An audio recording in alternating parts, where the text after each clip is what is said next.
Well, Adrian, 5 states are seeing significant increases. They are Oklahoma, Arizona, Utah, Arkansas, and Missouri.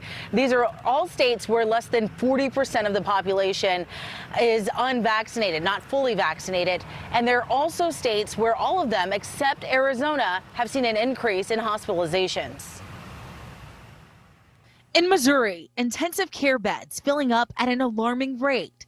In them, young, unvaccinated patients. 60 to 65% were under the age of 40, and that's shocking compared to last year. The state now leading the nation with the highest rate of COVID-19 infections as the U.S. grapples with the spread of the highly contagious Delta variant and braces for new threats of a potentially even worse strain, coined Delta Plus. I am concerned about the variant. I think we all should be concerned about the variant. The fact of the matter is, we've got access to vaccines that can protect us from these variants. New data shows nearly all recent COVID-19 deaths in the U.S. are in people who weren't vaccinated.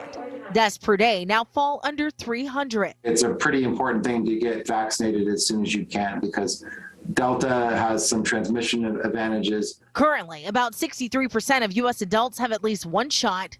53% are fully vaccinated. Still, those numbers not enough for President Joe Biden to meet his Independence Day vaccination target. We think it'll take a few extra weeks to get to 70% of all adults with at least one shot. The miss, largely due to vaccine hesitancy in young adults.